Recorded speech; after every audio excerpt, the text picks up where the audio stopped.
Hello दोस्तों, नमस्कार। स्वागत है आपका अपने चैनल राजस्थान जीके 2.0 पे और मेरा नाम है बलराम योगी। और अपन बात करेंगे राजस्थान के लोक देवताओं के बारे में। तो लोक देवताओं के बारे में पढ़ने से पहले मैं आपको कुछ शब्द बताऊंगा, उनके अर्थ जानना आपको बहुत जरूरी है। जैसे कि बात करें अपन, खवी किसे कहते हैं? खवी किसे कहते हैं? तो खवी कहते हैं बिना सिर का लोक देवता। बिना सिर के लोक देवता।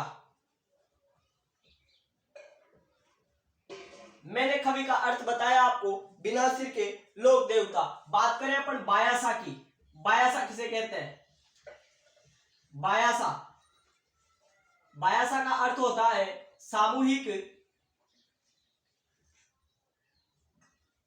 सामूहिक जोहर का स्थान। जोहर का अर्थ आपको पता होगा, जब राजपूत स्त्रियां जब शासक की पराजय उनको दिखती थी, मतलब अपने राजा की जब पराजय उनको सामने दिखती थी, तो जो रानियां थी वह अग्निकुंड में अपने प्राणों को अर्पित करती थी। उसे क्या बोला जाता था? जोहर। तो मैंने आपको बताया बायासा किसे कहते हैं? सामूहिक जोहर का स्थान। बात करें पर जातरू किसे कहते हैं? जातरू किसे कहते हैं अपन? तो जातरू कहते हैं पैदल तीर्थ यात्री को। पैदल तीर्थ यात्री।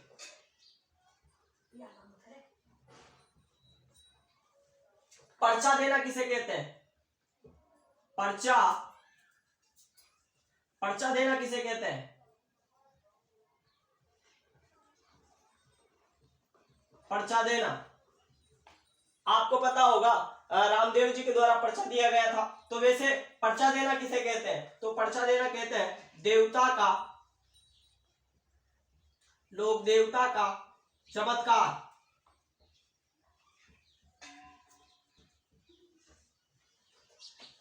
उसके अलावा अगर अपन बात करें, मीठा मामा किसे कहते हैं? मीठा मामा।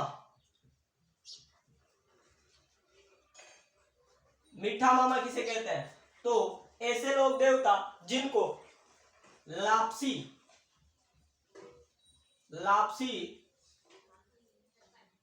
व घूघरी का प्रसाद चढ़ाया जाता है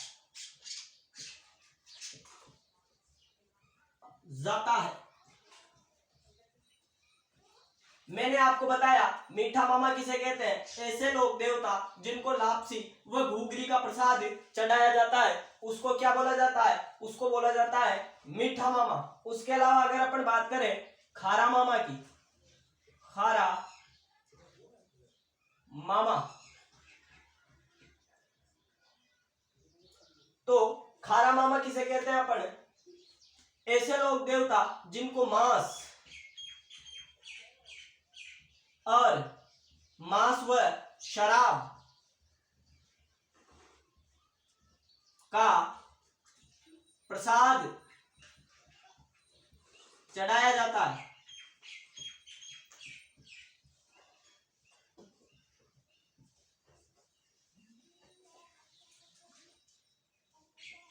मैंने आपको बताया खवी किसे कहते हैं? बिना सिर के लोक देवता। बायासा किसे कहते हैं? सामूहिक जोहर का स्थान। जातरू किसे बोलते हैं? पैदल तीर्थ यात्री।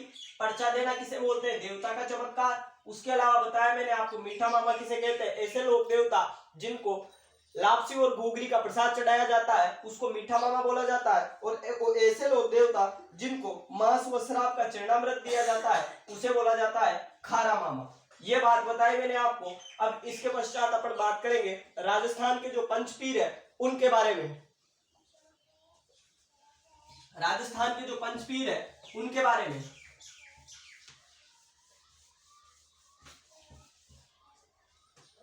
पंचपीरों की बात करें अगर अपन, तो इनको याद करने के लिए मैं ट्रिक बताता हूं आपको। राजस्थान के राजस्थान के पंचपीर। देखो पहली बात क्या है, ये पंचपीर किसे कहते हैं? ऐसे लोग देवता जिनको हिंदुओं के साथ साथ मुसलमान भी मानते हैं, उनको क्या बोला जाता है? पंचपीर। और राजस्थान में ऐसे 5 ही पीर या फिर लोग देवता है जिनको हिंदू और मुस्लिम दोनों मानते हैं। तो उनके बारे में बताता हूं मैं आपको। उनके लिए एक ट्रिक बना रखी है मैंने आपके लिए। तो ट्रिक है, एक बच्चा था, क्या नाम था उसका? सोहेल। तो वह क्या है, बहुत काला था। तो किसी ने उससे बोला गोरापा। मैंने आपको बताया एक लड़का था सोहेल, वो बहुत काला था। तो उसने एक गोरे व्यक्ति को देखा, तो उसने उस गोरे व्यक्ति से कहा गोरापा हमें दो, गोरापा हमें दो। तो गो का मतलब ले सकता हूं मैं गोगा चौहान से, गोगा चौहान।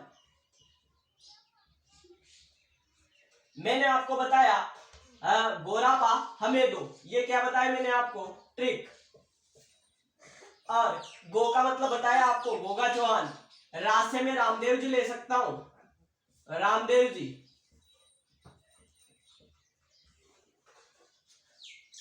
प से मैं पाबू राठौड़ ले सकता हूं, पाबू राठौड़। उसके अलावा अगर अपन बात करें ह से मैं हड़बू सांखला को ले सकता हूं, हड़बू सांखला। उसके अलावा मैं से मांगलिया मेहाजी या मेहाजी मांगलिया को ले सकता हूं, मेहाजी मांगलिया।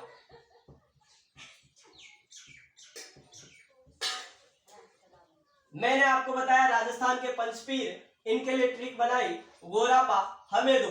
तो गो का मतलब गोगा चौहान, रा का मतलब रामदेव जी, पा का मतलब पाबू राठौड़, और ह से हड़बू सांखला तथा मे से मांगलिया मेहाजी या फिर मेहाजी मांगलिया को ले सकता हूं। इनके बारे में अपन चर्चा करेंगे। तो फर्स्ट में अपन पढ़ेंगे गोगा चौहान के बारे में। गोगा चौहान,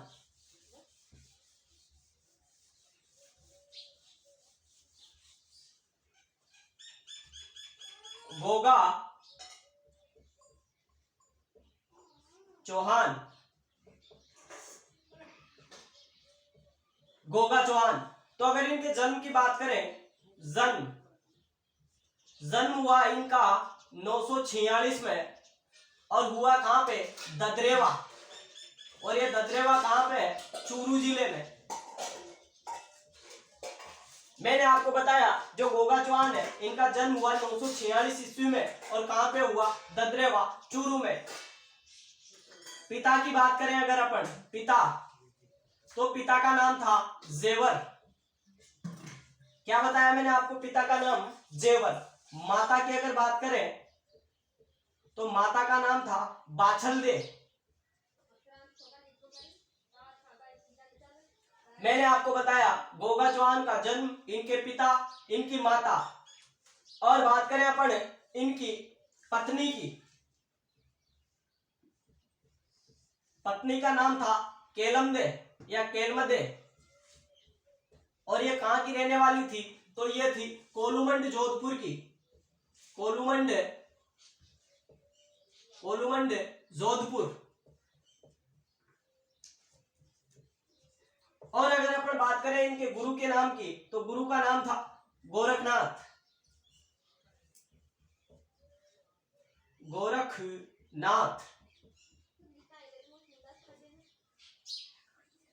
मैंने आपको बताया गोगा चौहान के बारे में। तो गोगा चौहान का जन्म हुआ था 946 में ददरेवा चूरू में। पिता का नाम बताया मैंने आपको जेवर, माता का नाम बताया आपको बाछलदे, और पत्नी का नाम बताया केलमदे। और ये कहां से थी? कोलूमंड जोधपुर से थी। और गुरु का नाम बताया आपको गोरखनाथ। अब करते हैं गोगा चौहान के विवाह की बात।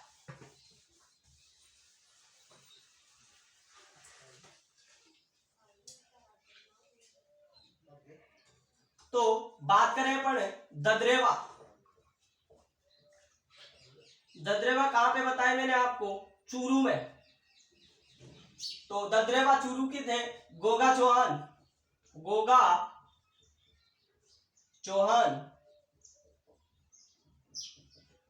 और कोलुमंड जोधपुर की थी। कोलुमंड जोधपुर। आप ये जो स्थान है कोलुमंड या फिर ददरेवा चूरू या फिर जो भी स्थान आए कौन से जिले में, उनको आप याद रखना। मैंने आपको बताया कोलुमंड कहां पे है, जोधपुर में। और यहां पे कौन थी, केलमदे। मैंने आपको बताया ददरेवा चूरू के गोगा चौहान और कोलुमंड जोधपुर की केलमदे। तो इन दोनों का गोगा चौहान यहां से जाते हैं और इसके साथ विवाह करते हैं, विवाह। और विवाह के पश्चात जब ये अपनी पत्नी को, ये मैं यहाँ पे गोगा चौहान का घर बनाता हूं।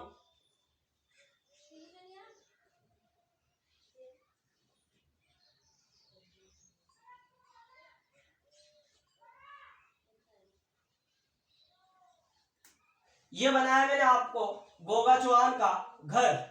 तो होता क्या है, ये गोगा चौहान जब अपनी पत्नी केलमदे के साथ विवाह करके, मतलब इनका विवाह हो जाता है और विवाह के पश्चात जब ये अपनी पत्नी को लेके वापस आता है, तो वापस आते ही जब ये अपने घर में प्रवेश करता है तो इसकी पत्नी को क्या दे दिया जाता है, सर्पदंश, मतलब सांप के द्वारा इनकी पत्नी को सर्पदंश।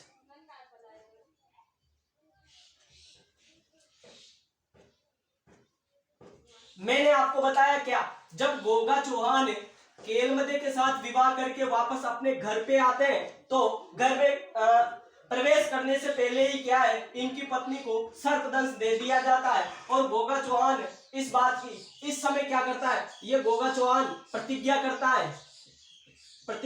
है और क्या करता है प्रतिज्ञा, कि मैं सांप जाति को नष्ट कर दूंगा, सांप जाति को या सर्प जाति को नष्ट कर दूंगा।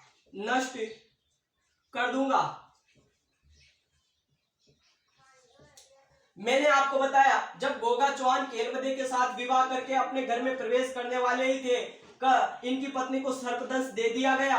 फिर क्या किया, गोगा चौहान ने प्रतिज्ञा की कि मैं सांप जाति को नष्ट कर दूंगा। फिर इनके द्वारा क्या किया गया, अग्निकुंड, मतलब इनके द्वारा अग्निकुंड की बजाय अपन हवन भी लिख सकते हैं, हवन। इनके द्वारा गोगा चौहान के द्वारा क्या किया गया, हवन किया गया और इस बात की प्रतिज्ञा ली गई कि मैं सांप जाति को नष्ट कर दूंगा।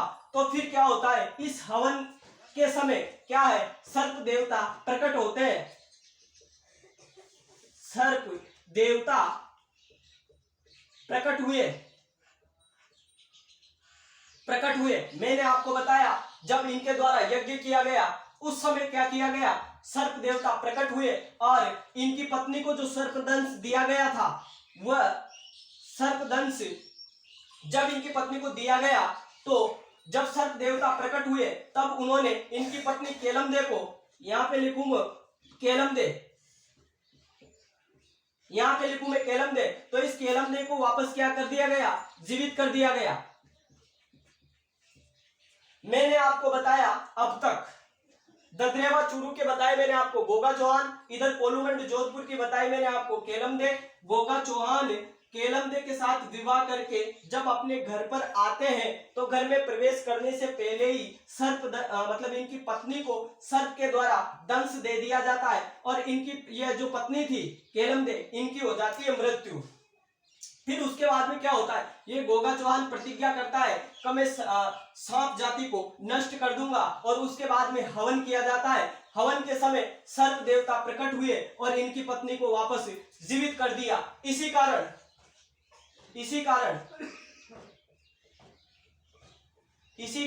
ये जो गोगा चौहान है इसको सांपों का देवता कहा जाता है, सांपों का देवता।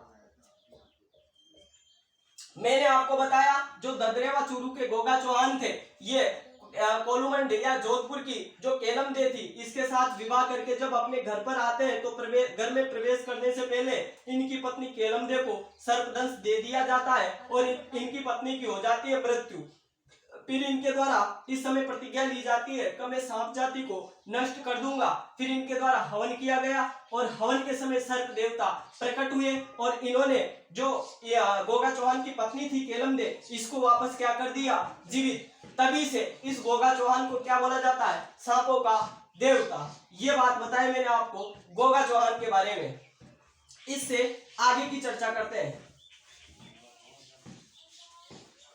मतलब अगर आपसे कोई पूछे सांपों का देवता कौन है, तो आपको बताना है गोगा चौहान। गोगा चौहान।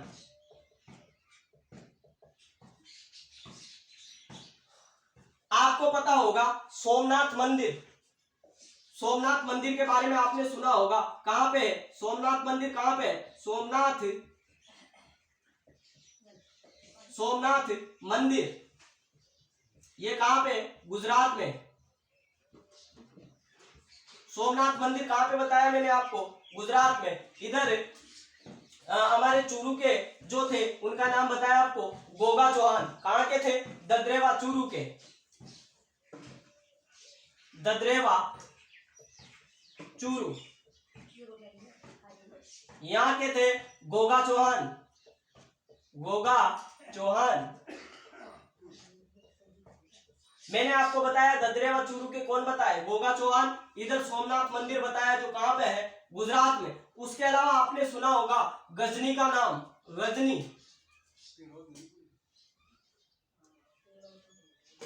या इसी को कह सकते हैं अपन महमूद गजनवी, महमूद गजनवी।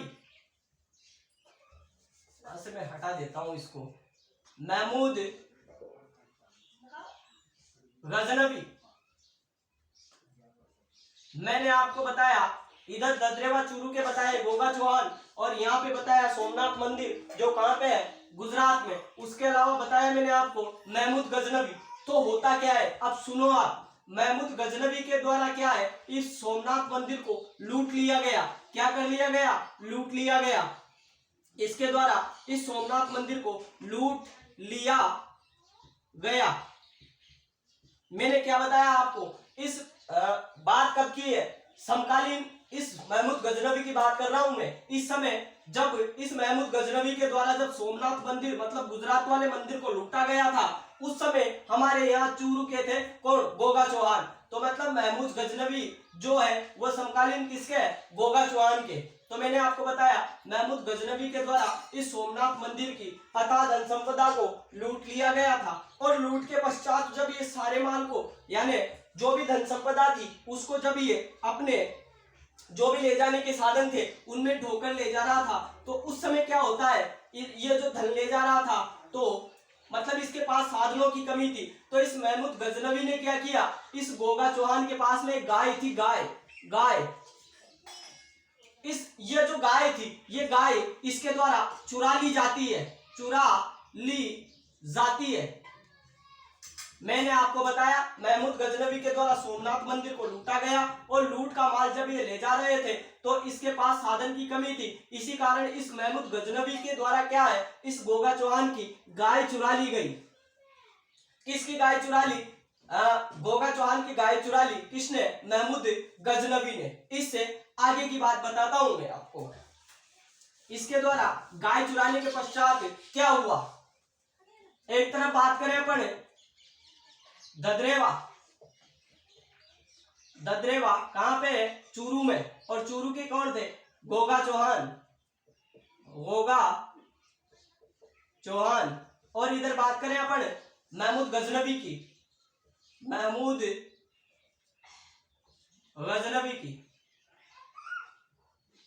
मैंने आपको पहले बताया था कि जब ये सोमनाथ मंदिर के अथाह धन संपदा को लूट के ले जा रहा था तो इसके पास क्या है, ले जाने के साधनों की कमी थी। इसी कारण इस महमूद गजनवी ने क्या है, इस गोगा चौहान की गाय चुरा ली। इसी कारण इन दोनों के बीच में होगा क्या, युद्ध। इसी कारण गोगा चौहान और महमूद गजनवी के बीच में युद्ध हुआ। इन दोनों के बीच में क्या हुआ, युद्ध हुआ। और युद्ध के दौरान जो गोगा चौहान युद्ध के दौरान मैंने आपको बताया जब गाय चुरा ली गई इसके द्वारा, महमूद गजनवी के द्वारा, तो इस गोगा चौहान और महमूद गजनवी इन दोनों के बीच में क्या हुआ, युद्ध। और युद्ध के दौरान होता क्या है, इस गोगा चौहान का जो सिर है, इस गोगा चौहान का जो सिर है, यह सिर कहां पे गिरा, ददरेवा चूरू में। कहां पे गिरा, ददरेवा चूरू में। कहां पे गिरा ये सिर, ददरेवा चूरू में, जिसे अपन क्या कह सकते हैं, शीश मेढ़ी, शीश मेढ़ी, या इसी को बोल सकता हूं मैं सिद्ध मेढ़ी, सिद्ध मेढ़ी। मैंने आपको बताया महमूद गजनवी के द्वारा जब गोगा चौहान की गाय चुरा ली जाती है, इसी कारण इन दोनों के बीच में युद्ध होता है। और युद्ध के दौरान ये जो गोगा चौहान है, इसका सिर है ना, मतलब मस्तक, ये मस्तक कहां पे गिरा, ददरेवा चूरू में गिरा। और इस ददरेवा चूरू को अपन क्या कहते हैं, शीर्ष मेढ़ी या सिद्ध मेढ़ी। अगर आपसे पूछे शीश मेढ़ी या फिर सिद्ध मेढ़ी ये कहां पे, तो आपको बेशक बताना है ददरेवा चूरू में। और युद्ध के दौरान ही, इस युद्ध के दौरान ही इस गोगा चौहान का जो धड़ मतलब शरीर के मस्तक के अलावा जो नीचे का बचा हुआ हिस्सा, ये धड़ कहां पे गिरा, ये धड़ गिरा था, गिरा कहां पे, नौहर हनुमानगढ़ में। नौहर आपको पता होगा, नौहर तहसील कहां पे, हनुमानगढ़ में, हनुमानगढ़। और इसको क्या बोला गया, इसको क्या कहा गया, क्या कहा गया, इसको कहा गया, इसको कहा गया मैंने यहाँ पे बताया शीर्ष मेढ़ी या सिद्ध मेढ़ी। नौहर हनुमानगढ़ में इनका धड़ गिरा, इसे कहते हैं अपन धुरमेढ़ी, धुरमेढ़ी, या इसी को बोल सकता हूं मैं गोगा मेढ़ी, गोगा मेढ़ी। मैंने अब तक आपको बताया जब इस महमूद गजनवी के द्वारा गाय चुरा ली जाती है, तो इन गोगा चौहान और महमूद गजनवी के बीच में युद्ध होता है। और युद्ध के दौरान इनका सिर है ये ददरेवा चूरू में गिरता है, जिसे शीर्ष मेढ़ी या सिद्ध मेढ़ी भी कहते हैं अपन। और इसी युद्ध के दौरान इनका जो धड़ है ये नौहर तहसील हनुमानगढ़ में गिरता है, और उसको क्या बोला जाता है, धुरमेढ़ी या फिर गोगा मेढ़ी। ये आप विशेष रूप से याद रखना। उसके अलावा जब इनका धड़ गिर गया तब भी ये युद्ध कर रहे थे। इस वीरता को देखकर महमूद गजनवी के द्वारा भी इनको क्या बोला गया, महमूद गजनवी के द्वारा, महमूद गजनवी के द्वारा क्या बोला गया, साक्षात पीर, साक्षात पीर। उसके अलावा बात करें अपन जहर पीर, जहर पीर। उसके अलावा अपन बात करें जिंदा पीर। मतलब आपको याद क्या रखना है, आपको केवल ये याद रखना है, ये घटनाक्रम मैंने आपको समझाने के लिए बनाया है। गोगा चौहान और महमूद गजनवी के बीच में जो युद्ध हुआ, इस युद्ध के दौरान जो गोगा चौहान है इसका सिर गिरा था कहां पे, ददरेवा चूरू में, जिसे अपन शीर्ष मेढ़ी या सिद्ध मेढ़ी कहते हैं। उसके अलावा इनका जो धड़ था ये कहां पे गिरा, नौहर हनुमानगढ़ में, जिसको अपन धुरमेढ़ी या गोगा मेढ़ी कहते हैं। उसके अलावा जब महमूद गजनवी ने देखा कि बिना धड़ का व्यक्ति भी युद्ध कर रहा है, तो महमूद गजनवी ने भी इनके लिए 3 नाम दिए, ये आप विशेष रूप से याद रखना। एक दिया साक्षात पीर, दूसरा दिया जहर पीर, और तीसरा दिया जिंदा पीर। इसके आगे की चर्चा करते हैं। आगे क्या हुआ, मैंने आपको बताई शीर्ष मेढ़ी या सिद्ध मेढ़ी बताई है ददरेवा चूरू में, और धुरमेढ़ी बताई है नौहर हनुमानगढ़ में। तो अपन धुरमेढ़ी की बात करते हैं। धुरमेढ़ी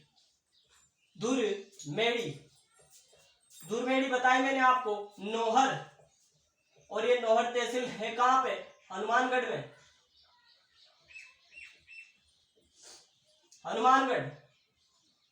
मैंने आपको बताया धुरमेढ़ी, और धुरमेढ़ी कहां पे, नौहर हनुमानगढ़ में। तो यहाँ पे जो मंदिर है धुरमेढ़ी में, मंदिर कैसा है, मकबरे नुमा।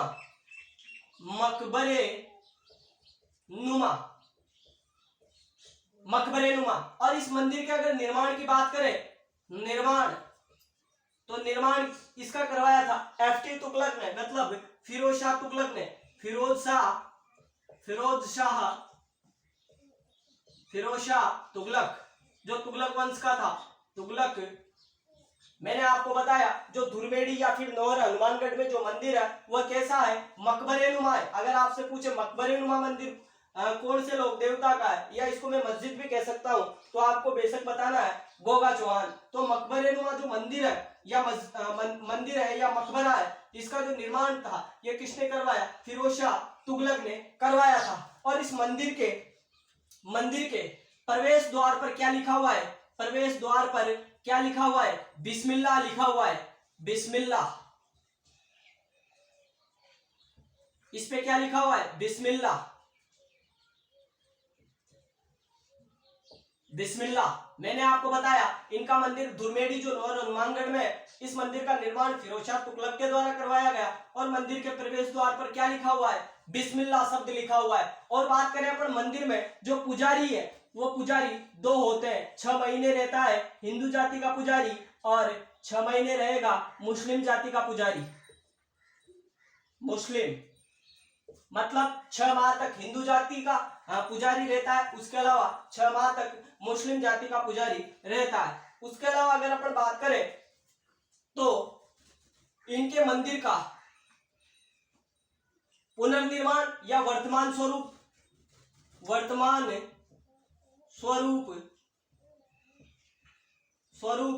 का निर्माण किसने करवाया, मैंने आपको बताया क्या, मंदिर मकबरे नुमा है, निर्माण करवाया था फिरोज शाह तुगलक ने। और मंदिर के प्रवेश द्वार पर क्या लिखा हुआ है, बिस्मिल्लाह शब्द लिखा हुआ है। उसके अलावा ये जो मंदिर है धुरमेड़ी नौहर हनुमानगढ़ वाला, ये जो मंदिर है, इस मंदिर के वर्तमान स्वरूप का निर्माण किसके द्वारा करवाया गया, तो मैंने आपको बताया था जब बीकानेर का इतिहास पढ़ाया था, उस समय बीकानेर के जो महाराजा गंगा सिंह है, जिनको राजस्थान का भागीरथ भी कहते हैं, उनके बारे में बताया था। उन्हीं गंगा सिंह के द्वारा इसका पुनर्निर्माण करवाया गया। महाराजा गंगा सिंह के द्वारा इसका पुनर्निर्माण करवाया गया था। ये थे गोगा चौहान। इसके पश्चात अगर अपन बात करें गोगा चौहान की, तो इनका मेला कब लगता है उसकी भी चर्चा करेंगे। मैंने आपको बताया धुरमेड़ी नौहर हनुमानगढ़ में धुरमेड़ी है, और ये जो मंदिर है ये मकबरे नुमा है, और निर्माण इसका फिरोज शाह तुगलक के द्वारा करवाया गया। और मंदिर के प्रवेश द्वार पर क्या लिखा हुआ है, बिस्मिल्लाह लिखा हुआ है। और मंदिर के वर्तमान स्वरूप का निर्माण किसने करवाया था, तो महाराजा गंगा सिंह के द्वारा ये करवाया गया था। उसके अलावा मैंने आपको बताया इनके मंदिर में 6 माह तक पुजारी हिंदू जाति का रहता है और 6 माह तक मुस्लिम जाति का। उसके अलावा आगे की बात करते हैं गोगा चौहान के बारे में। गोगा चौहान,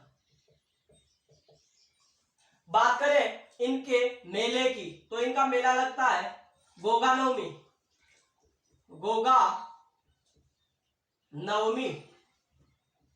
और ये गोगा नवमी कब आती है, भाद्रपद कृष्ण नवमी। मैंने आपको बताया इनका मेला कब लगता है, गोगा नवमी को लगता है। और गोगा नवमी आती है भाद्रपद कृष्णा नवमी को आती है। और मेला 2 स्थानों पे लगता है, आपको बताया था मैंने, इनका सिरगिरा वहां पे भी मेला और धड़गिरा वहां पे भी मेला। तो मेला कहां पे लगता है, ददरेवा चूरू में। उसके अलावा कहां पे लगता है, नौहर हनुमानगढ़ में, और बात करें अपन गोगा चौहान के अन्य मंदिर की, तो अन्य मंदिर है इनका कहां पे, अन्य मंदिर की बात करें अगर अपन, तो अन्य मंदिर है इनका सांचौर जालोर में, सांचौर। और ये सांचौर स्थान कहां पे है, जालोर जिले में, जालोर। मैंने आपको बताया गोगा चौहान का अन्य मंदिर है सांचौर जालोर में, और इसके लिए एक विशेष नाम है गोगा जी की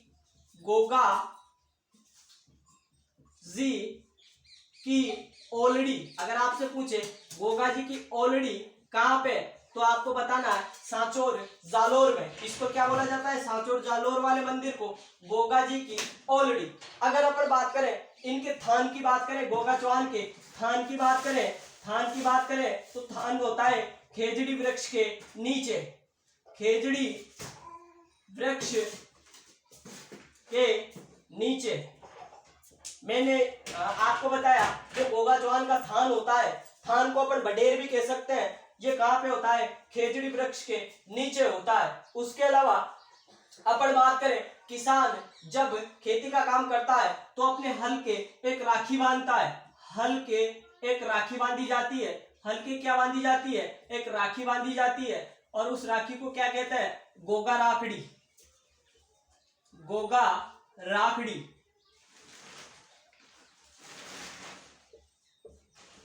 तो मैंने आपको बताया गोगा चौहान के बारे में। इनका मेला कब लगता है? गोगा नवमी को। और गोगा नवमी कब आती है? भाद्रपद कृष्णा नवमी को।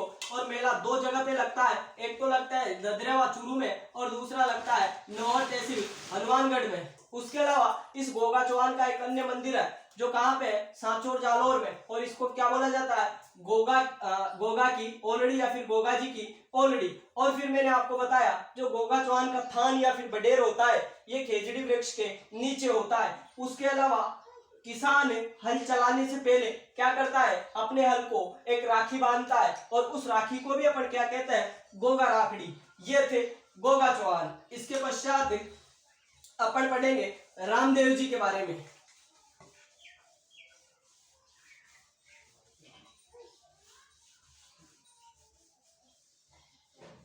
इसके पश्चात जो अगले राजस्थान के पंचपीर है उनका नाम बताया था मैंने आपको, रामदेव जी। रामदेव जी, इनकी बात करते हैं। तो रामदेव जी की अगर अपन उपनामों की बात करें, उपनाम, तो इनको बोला जाता है रामसा पीर, रामसा पीर। इनको क्या बोला जाता है? रामसा पीर। उसके अलावा इसको कह सकते हैं अपन रूणेचा रा धनी। मैंने आपको बताया रामदेव जी के उपनामों के बारे में, इनको रामसा पीर, रूणेचा रा धनी। उसके अलावा पीरों का पीर, पीरों का पीर। उसके अलावा इनको बोला जा सकता है सांप्रदायिक, सांप्रदायिक सौहार्द का लोक देवता। मैंने आपको बताया रामदेव जी के बारे में। उपनामों की अगर अपन बात करें तो इनको रामसा पीर, रूणेचारा धनी, पीरों का पीर तथा सांप्रदायिक सौहार्द का लोक देवता भी कहा जा सकता है। अगर अपन बात करें इनके जन्म की, जन्म कहाँ पे हुआ इनका, तो इनका जन्म हुआ था 1405 में, 1405 ईस्वी में उडू काश्मेरू।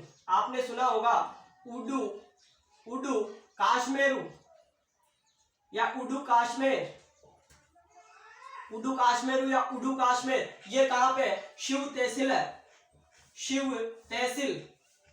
और जिला कौन सा है? बाड़मेर। यहाँ पे इन रामदेव जी का जन्म हुआ। मैंने आपको बताया रामदेव जी का जन्म 1405 में उडू काश्मेरू, ये जो स्थान है ये शिव तहसील के अंतर्गत आता है, और जो शिव तहसील है वो बाड़मेर जिले में है। तो मैंने आपको इनके जन्म की बात बताई, और इनके जन्म को, इनका जो जन्म था ये भाद्रपद शुक्ल द्वितीया को हुआ, जिसे क्या बोला जाता है? बाबेरी बीज कहा जाता है। क्या बोला जाता है? बाबेरी बीज कहा जाता है। मैंने आपको बताया जो रामदेव जी थे, इन रामदेव जी का जन्म हुआ कब? 1405 में उडू काश्मीर शिव तहसील जिला बाड़मेर में वैसे इनका जन्म हुआ। और कब हुआ? भाद्रपद शुक्ल द्वितीया को वैसे इनका जन्म हुआ, जिसे अपन क्या बोलते हैं? बाबेरी बीज कहा जाता है। बात करें इनके पिता की, इनके पिता का नाम था अजमल, माँ का नाम था माता, और माता का नाम था मैणादे। मैंने आपको बताया इनके पिता का नाम अजमल, माता का नाम बताया मैणादे। और बड़े भाई की बात करें, बड़े भाई थे इनके विरमदेव, विरमदेव। और अगर इनकी पत्नी की बात करें, अगर अपन, तो पत्नी का नाम था नेतल दे। उसके अलावा अगर अपन बात करें इनकी बहन की बात करें, तो बहन का नाम था सुगनाबाई। बहन सुगनाबाई। मैंने आपको बताया रामदेव जी के बारे में। इनके उपनामों की चर्चा करें तो इनको रामसा पीर, रूणेचरा धनी, पीरों का पीर तथा सांप्रदायिक सौहार्द का लोक देवता भी बोला जाता है। और इनका जन्म हुआ था 1405 में। कहाँ पे हुआ? उडू काश्मीर शिव तहसील जिला बाड़मेर में वैसे इनका जन्म हुआ। और भाद्रपद शुक्ल द्वितीया को इनका जन्म हुआ था, जिसे अपन बाबेरी बीज के नाम से जानते हैं। मैंने इनके पिता का नाम बताया आपको अजमल, माता का नाम बताया मेणादे, और बड़े भाई का नाम बताया विरमदेव, और पत्नी का नाम बताया आपको नेतल दे, और बहन थी इनकी सुगनाबाई। इससे आगे की चर्चा करते हैं, आगे क्या होता है, किस प्रकार रामदेव जी के द्वारा पर्चा दिया गया, उसकी भी चर्चा करेंगे। आगे क्या हुआ मैंने आपको बताया, उडू काश्मीरू, उडू काश्मीर या उडू काश्मीरू, उडू काश्मीर कहां पे बताया आपको? शिव तहसील जिला बाड़मेर में, बाड़मेर। और यहाँ के थे हमारे रामदेव जी, रामदेव जी। अगर बात करें, आपने सुना होगा पोखरण का नाम। ये पोखरण कहाँ पे है? पोखरण, पोखरण का नाम सुना होगा। और पोखरण कहाँ पे है? जैसलमेर में, जैसलमेर। मैंने आपको बताया उडू काश्मीर शिव तहसील जिला बाड़मेर के रामदेव जी। उसके अलावा पोखरण जैसलमेर के थे कौन? भैरव राक्षस, भैरव राक्षस।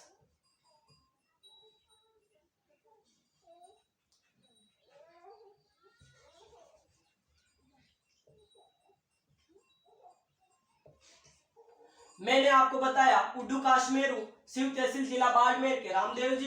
इधर पोखरण जैसलमेर में क्या था? भैरव राक्षस का क्या था? यहाँ पे आतंक था, मतलब इसने उत्पाद मचा रखा था, आतंक था।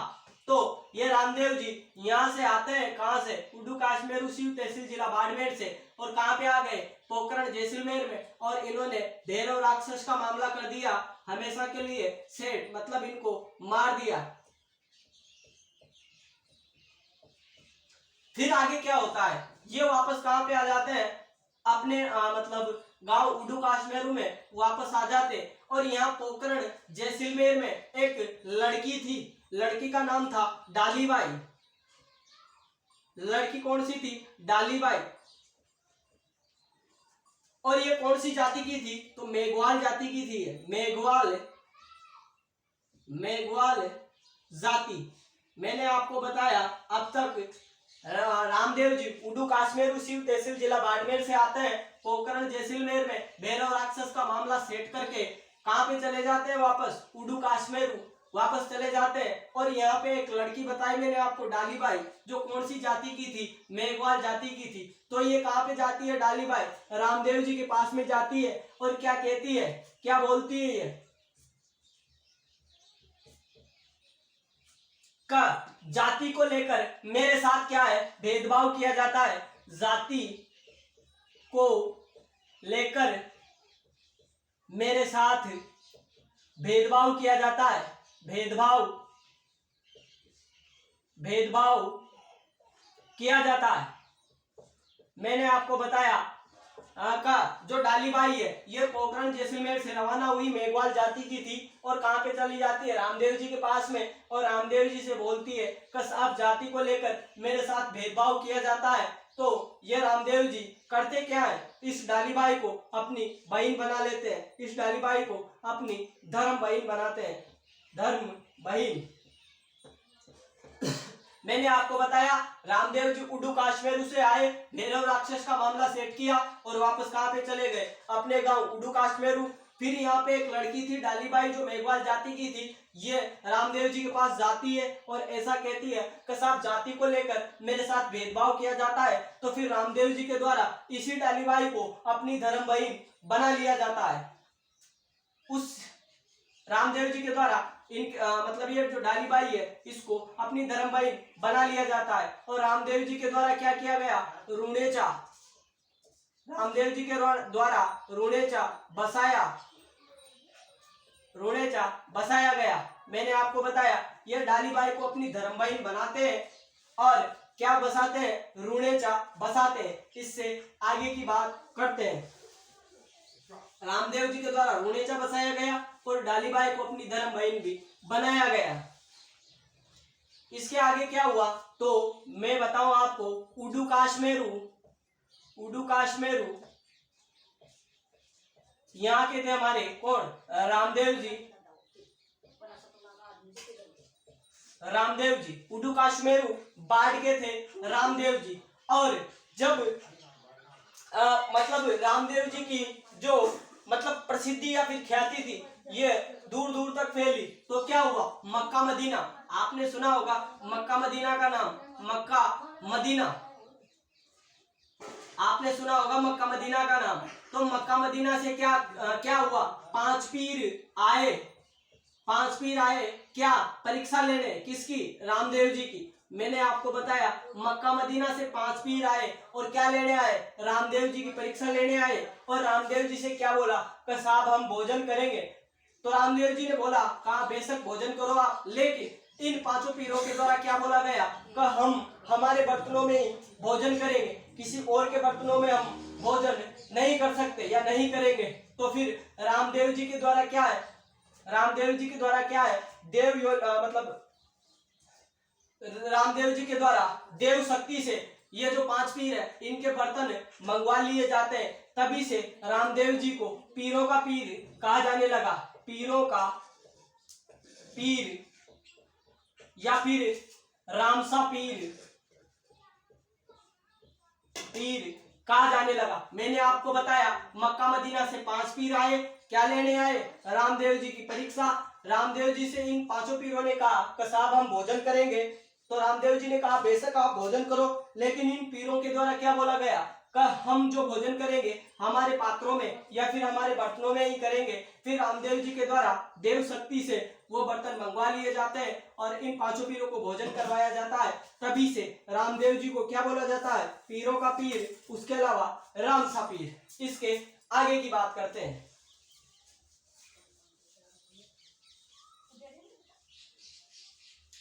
और अपन बात करें रामदेव जी के बारे में तो इन्होंने कामड़िया पंथ स्टार्ट किया, कामड़िया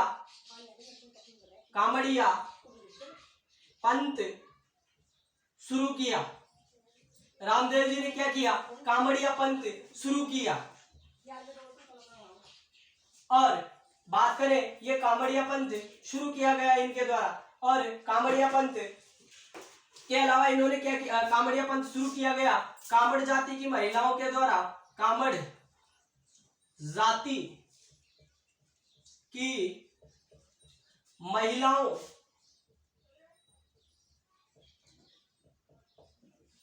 द्वारा।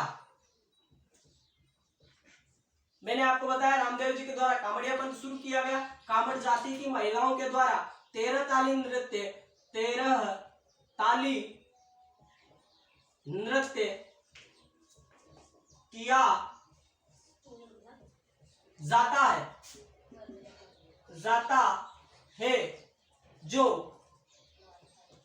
आपने नाम सुना होगा पादरला का, पादरला। और ये पादरला कहाँ पे पड़ता है, पाली में, पाली का प्रसिद्ध है। मैंने आपको बताया रामदेव जी के द्वारा कामड़िया पंथ शुरू किया गया। और ये जो कामड़ जाति की महिलाएं हैं इनके द्वारा कौन सा नृत्य किया जाता है, 13 ताली नृत्य किया जाता है। और ये 13 ताली नृत्य कहाँ का प्रसिद्ध है, पादरला जाति का प्रसिद्ध है। इनमें से ये क्वेश्चन 3 बार आ भी चुका है, कामड़िया पंथ किसके द्वारा स्टार्ट किया गया, तो आंसर था रामदेव जी। उसके अलावा जो कांवड़िया जाती है उसके द्वारा कौन सा नृत्य किया जाता है, ये भी आया हुआ क्वेश्चन है। तो ये 13 ताली नृत्य किया जाता है और ये प्रसिद्ध कहाँ का है, ये भी आया हुआ ही क्वेश्चन है। कहाँ का प्रसिद्ध है, पादरदा गांव पाली का प्रसिद्ध माना जाता है। उसके अलावा अगर अपन बात करें रामदेव जी के ग्रंथों की, तो उसकी भी चर्चा करते हैं अपन। रामदेव जी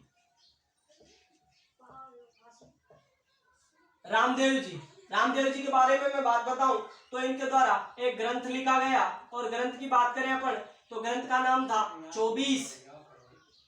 24 बढ़िया। इनके द्वारा ग्रंथ कौन सा लिखा गया, 24 बढ़िया ये ग्रंथ लिखा गया। पहली बात बताई मैंने आपको। उसके बाद में अगर इनके घोड़े की बात करें अपन, इनका घोड़ा कैसा था, तो इनका घोड़ा था लीला। बात करें अपन जो 5 रंग की ध्वजा होती है, इनकी 5 रंग की ध्वजा, उसको क्या बोलते हैं अपन, उसको बोलते हैं नेजा। उसके अलावा अगर अपन बात करें मेघवाल भक्तजनों को कहते हैं, क्या कहते हैं, रिखिया। और अगर सहयोगी की बात करें, इनके सहयोगी कौन थे, सहयोगी तो सहयोगी में आएंगे कौन, हरजी भाटी।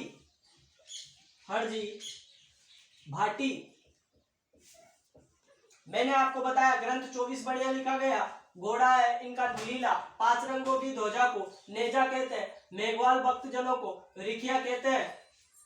उसके अलावा अगर अपन बात करें, मैंने इनके सहयोगी का नाम बताया आपको, हरजी भाटी। और अब क्या करते हैं अपन, कपड़े से बना घोड़ा भी इन्हीं को चढ़ाते हैं। क्या बताया मैंने आपको, कपड़े से बना घोड़ा किसको चढ़ाया जाता है, तो आपका आंसर आना चाहिए रामदेव जी को। ये कपड़े से बना घोड़ा मात्र इन्हीं को चढ़ाते हैं। और अगर अपन बात करें रामदेव जी के बारे में, तो रामदेव जी के अगर गुरु की बात करें अपन, तो गुरु का नाम था बालीनाथ। गुरु की अगर बात करें तो गुरु का नाम था बालीनाथ। और बालीनाथ के अगर मंदिर की बात बताऊं मैं आपको, जो बालीनाथ है, इस बालीनाथ का मंदिर कहाँ पे है, तो इसका मंदिर है मसूरिया। आपने नाम सुना होगा मसूरिया जो पहाड़ी है, ये पहाड़ी कहाँ पे है, जोधपुर में। मैंने आपको बताया रामदेव जी के गुरु का नाम क्या बताया आपको, बालीनाथ बताया। और बालीनाथ का जो मंदिर है कहाँ पे, मसूरिया पहाड़ी जोधपुर में, इन्हीं बालीनाथ का मंदिर है। तो एक बार फिर चर्चा करते हैं। उसके पश्चात अपन जो बाबू राठौड़ है उसकी चर्चा करेंगे, लेकिन वो अगली क्लास में करेंगे। रामदेव जी इनका ग्रंथ बताया मैंने आपको 24 बढ़िया, घोड़ा बताया इनको आपका लीला, और 5 रंगों की ध्वजा को नेजा, मेघवाल भक्तजनों को रिखिया कहते हैं। और एक बात और करें, रात्रि जागरण को, रात में जो इनका जागरण किया जाता है, जागरण को क्या कहते हैं अपन, जम्मा कहते हैं, जम्मा।